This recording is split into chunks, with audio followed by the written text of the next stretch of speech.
Deseja acertar 40 mais questões na prova de Ciências Humanas e conseguir responder mais rápido as questões do primeiro dia do Enem? Nesse vídeo aqui, fera, eu vou te mostrar os 3 tipos padrões do Enem que se repete todos os anos. Salve essa estrutura e comece a mapear esses padrões para assim você conseguir responder mais rápido essas questões. Se você está me conhecendo agora, muito prazer, me chamo Calado. Peraí, Davi Calado é o meu sobrenome, esse é o meu sobrenome mesmo, tá? Sou pós-graduando em Educação pela Universidade Federal de Pernambuco, a UFPE, especialista em habilidades e competência e desenvolvo técnicas para você responder mais rápido o máximo de questões no primeiro dia do Enem. Só nas últimas edições do Enem, eu e meus feras temos alcançado 36, 37, 38, até 40 questões mais. Alunos aprovados em engenharia civil, farmácia, alunos que foram aprovados em engenharia da computação só com os conteúdos gratuitos aqui do canal do YouTube que estavam disponíveis aqui alguns anos atrás. Então, só para você ter a noção do quanto é poderoso você saber desses 3 tipos padrões que aparecem no Enem. Hoje, dentro do Método DC, que é o meu curso extensivo para o Enem, é um ano de acesso que você tem do meu acompanhamento com as estratégias técnicas para humanas, linguagens, também para redação, estratégia de como você chegar nos 900 mais em redação, assim como eu tenho alcançado nos últimos anos, saindo de uma realidade de 520 em redação. Era que tirei 520 em redação ou em humanas, e hoje eu chego nos 900, eu chego em mais de 700 de humanas. E os meus alunos hoje no Método DC, todos estão concorrendo a medicina, direito, cursos bem bastante concorridos. Hoje os meus alunos que estão dentro da plataforma do Método DC têm saído de uma realidade de 21 questões para 36 questões. Isso no último Enem que foi realizado agora, na última edição. São alunos que estão se preparando para medicina, para cursos bastante concorridos, direito também. Eu tenho alunos lá dentro que estão estudando para direito e os alunos estão performando em alto nível desde o Enem passado, né? Alunos que vieram no final do ano passado e, pasmem, apenas 4 meses de estudos, que foi o caso da minha Aninha, ela saiu de 21 questões para 36 questões, estudando assim poucas aulas de habilidades e competências com acompanhamento direto a mim. E esse ano eu quero feras para alcançar 40 a mais. Esses feras, eles estão sendo preparados para 40 a mais. E isso é possível, fera, porque eu trabalho com velocidade, eu trabalho com prática, direto ao ponto, objetivo, assim como a tua prova do Enem, ela demanda objetividade. O Enem é uma prova que trabalha de forma muito clara sobre situações e problemas. Isso aqui tem mudado o jogo, porque a gente deixa de estar assistindo aulas bastante infantilizadas, bobas, de conteúdos infinitos e aleatórios que os cursinhos ensinam, mas que não ensinam de fato o que é que o Enem exige. E o primeiro ponto aqui, que é o primeiro padrão que eu vou falar para você, é: aprendam o eixo cognitivo do Enem. O Enem sempre vai exigir de você selecionar, relacionar, correlacionar, organizar e interpretar. Esses são os eixos cognitivos que vêm na tua prova de Ciências Humanas, mas não só de Ciências Humanas, tá? É na tua prova do primeiro dia do Enem. Ele vai pedir, ele vai exigir isso de você. Então você precisa saber como trabalhar esses elementos mesmo, tá? Como você relaciona, como você seleciona, como você organiza, como você interpreta. E aqui vai um ponto muito importante para esse último eixo cognitivo, que é o da interpretação. A gente aprende e a gente aprendeu na escola e até no cursinho também de uma forma muito errada o que é interpretação. A interpretação, ele é um eixo objetivo para o Enem. O Enem não trabalha a interpretação subjetiva, aquilo que eu acredito intrinsecamente, né? Aquilo que eu acredito de dentro de mim, da alma. Não. O Enem, ele quer saber a interpretação do que está sendo posto nas questões para você. O que é que está sendo mostrado para você? Entenda uma coisa, tudo está ali na questão. Você não precisa traçar um plano megabolante, interpretativo para saber o que é que está sendo mostrado, não. Já está sendo mostrado ali. O que você precisa é de organização. Olha o outro eixo. Você precisa de organizar as ideias que estão sendo postas para você. O que acontece, fera, é que a gente fica muito ansioso com a prova do Enem no dia para a gente poder dar conta de 90 questões e mais uma redação. É por isso que eu acho inteligente você saber de técnicas e estratégias e de habilidades, por exemplo, porque você ganha tempo. Então, como a gente está muito ansioso, o que acontece é que a gente se deixa se dispersar por informações bobas que estão ali na prova. A gente precisa focar no que eu chamo de lead, e isso eu ensino dentro do método DC. E por que estudar o eixo cognitivo funciona tanto, calado? Porque as questões que aparecem no Enem, elas sempre vão exigir de você uma situação e um problema. O que acontece é que algumas das questões, ela vem bem explícita a palavra problema, a palavra situação, e eu diria para você, na grande maioria das questões, tá? Das 45 questões de humanas, a gente vai contar ali com 20 a 30 questões que elas vão estar apresentando a própria palavra do eixo cognitivo no teu enunciado. Então, observe essa questão. Eu poderia concluir que a raiva é um pensamento que está com raiva é pensar que alguém é detestável. E que esse pensamento, como todos os outros, assim como Descartes o mostrou, não poderia residir em nenhum fragmento de matéria. A raiva seria, portanto, espírito, porém, quando me volto para a minha própria experiência da raiva, devo confessar que ela não estava fora do meu corpo, mas inexplicavelmente nele. Então, a quinta conversa, o homem visto de fora. Só que aí o enunciado, olha o que ele diz. No que se refere ao problema do corpo, olha só, ao problema do corpo, que foi explicado já no texto. Você não precisa saber alguma teoria da filosofia.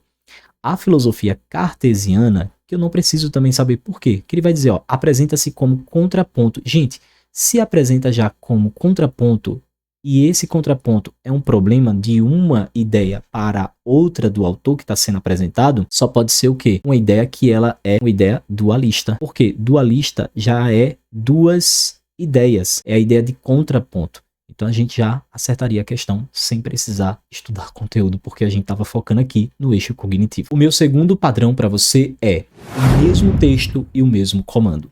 Isso aqui é poderoso, isso é incrível.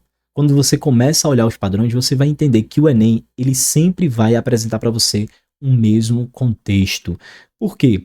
Porque a matriz é a mesma. A matriz ela não muda, mas as habilidades elas continuam sendo a mesma empregada, a mesma por muitos anos. Então esse meu segundo padrão, fera, é mesmo contexto e o mesmo comando. Isso daqui é tipo assim, poderoso. Quando você começa a ver questões que são do mesmo contexto. E aí você deixa de estudar aquele conteúdo aleatório, infinito, que não tem fim, né, que o cursinho ensina, e você passa a confiar de fato no padrão. Você passa a confiar na estratégia, na técnica de seguir os padrões do Enem.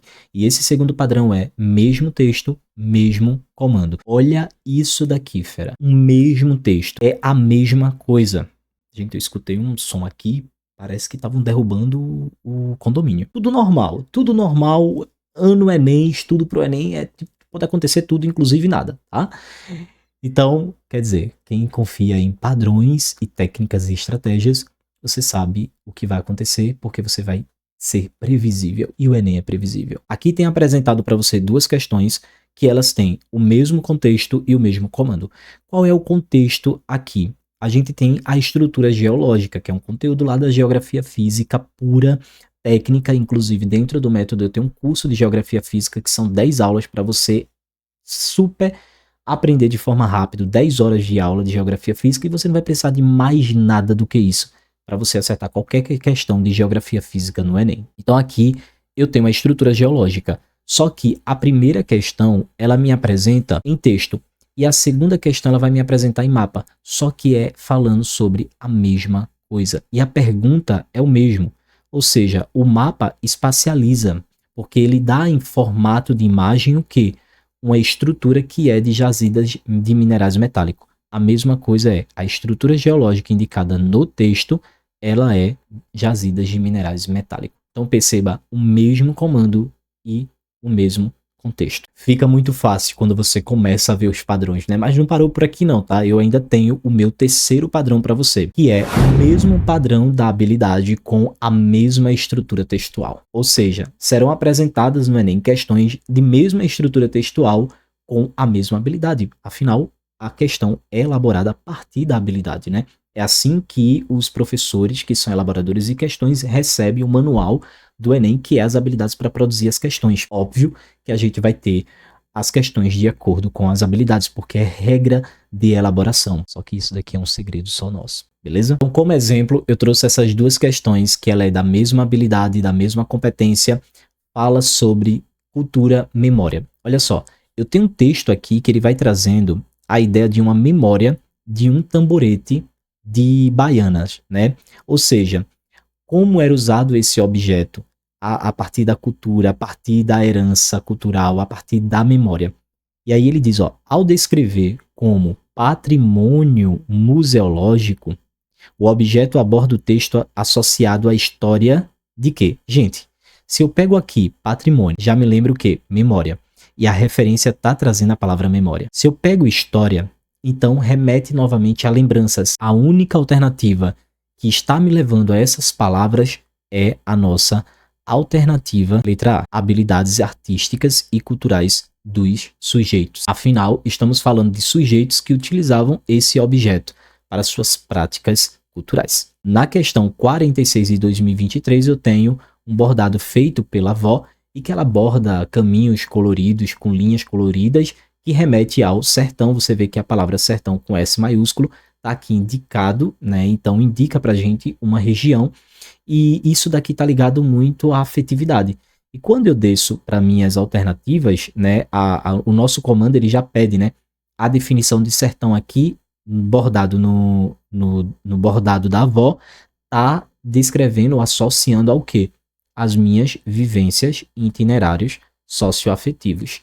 Itinerários ligado a caminhos, vivências ligado à avó e socioafetivo ligado ao sertão, porque é um conceito da geografia também, que é regionofilia, topofilia, que vem de topofilia, sentimento ao lugar, a região. Depois disso aqui, meu fera, fica muito fácil você responder as questões. Claro que tem técnicas e estratégia também para linguagens, mas eu vou te dizer, se você utiliza já em humanas e tem um acompanhamento de humanas com aulas de estratégia também para a prova do primeiro dia, você vai ganhar velocidade. Isso vai fazer com que você faça uma boa redação, como você alcance 700 mais em humanas, 700 mais em linguagem, 900 mais em redação, alavancando as suas notas do primeiro dia. Vai por mim. A partir de agora, fera, combine esses tipos de padrões que aparecem nas questões do Enem, comece a colocar isso em prática, veja as habilidades e competência, porque ela é essencial para os teus estudos, e você vai ver que a cada ficha de exercícios simulados, você vai começar a performar melhor. Porque dentro das habilidades existem códigos que estão subentendidos.